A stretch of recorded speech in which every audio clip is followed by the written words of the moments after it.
One of the government agencies came one particular day that they got court order from Federal High Court Ikoyi, Lagos, to seal up my premises.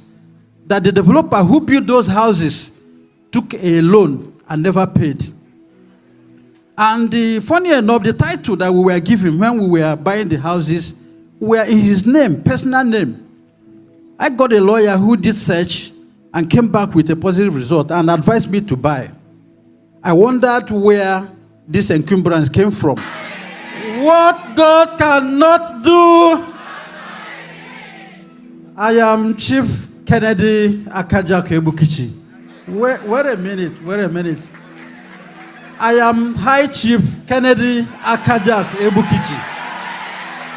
Yes, my reason for saying that or making that emphasis is because I know where I was. I know where God had brought me to. From obscurity, He has brought me to light. And I'm proud to be here today because God showed me mercy. I came here for the first time last year, exactly August 29th, 2024. I came crying. I came and I cried. But today, I am back dancing. Yes. Because God gave me victory. I was introduced to Streams of Joy in 2020 by a lady called Maureen Yamu. I'm a realtor, I'm an estate surveyor and valuer. In course of, where we went for inspection, she saw me dejected. She saw me, in a state of despair. She began to ask me what was wrong. I had partial stroke in 2029, which transcended to 2020. I also had a court case. I bought 2 houses in Lekki, Lagos. I came from Lagos. At a time when my annual income, gross annual income, was between 5 million and 6 million naira. But God made it possible for me. I bought 2 houses that were worth over 50 million naira, miraculously.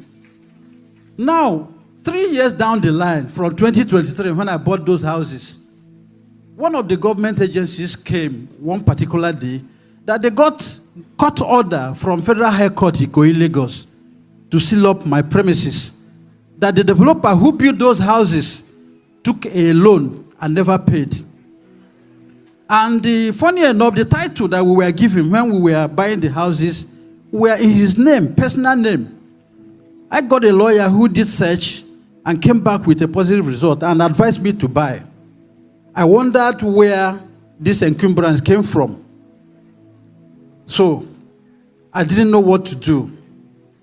So this case has lasted for 8 years and a half, from October 25 to March 3rd, 2025.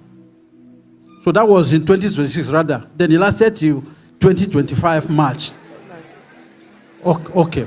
So we went on this matter. So when that lady introduced Streams of Joy to me, I said, look, you just get hooked to this link. God will really help you. God will come to your assistance. I never miss Streams of Joy every 7 a.m. So I have continued on that. Every morning, Pastor Jerry will come on stage.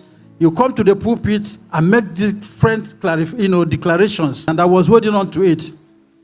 Until that day I came here, I was like, God, I have listened to testimonies. People have said, oh, maybe people call him on phone to tell him this is what he will say, or tell him about his cases. But mine is not the same. I am here today. I cried like a baby.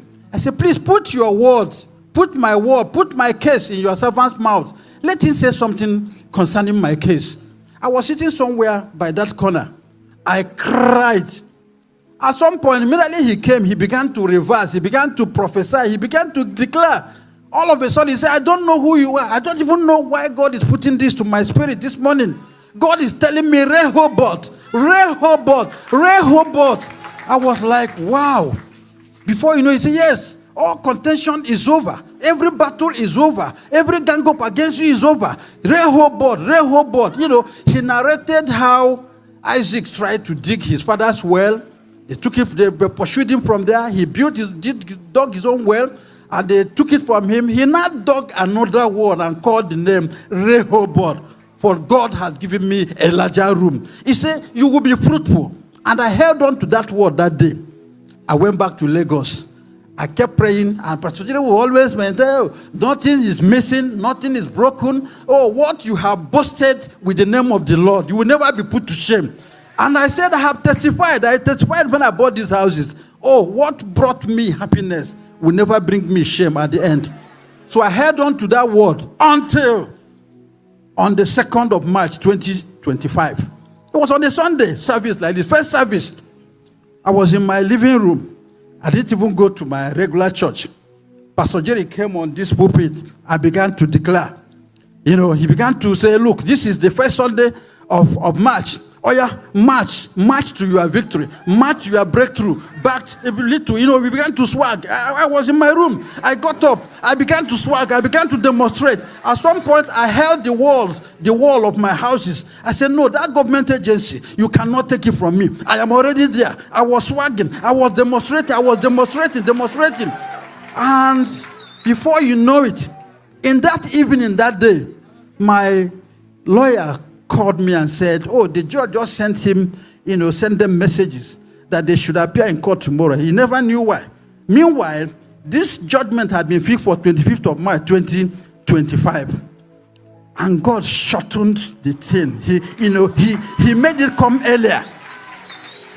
So I said, well, you go. So while they went to court, I never knew that God was taking me from pain. He never allowed me, because when you are in court and these judges are reading their judgment, it takes them sometimes 3 hours. Very traumatic moment. At some point, I was like, what if they said these houses don't belong to you again? But the devil will flash that in my spirit. But God will still remind me, my word has gone forth. My word has gone forth. It will be an utter end. You will never end in shame. So, on that thought, when they went to court, instead of the judge even waiting for 25th, the man gave the judgment that day. That same judge who gave order, interlocutory order, like the lawyers will call it, restraining order to say, seal up his premises, used his own mouth to say, congratulations. Wow. Yes. He said, congratulations. Go and enjoy your houses. Wow. I have come to say thank you, Elroy.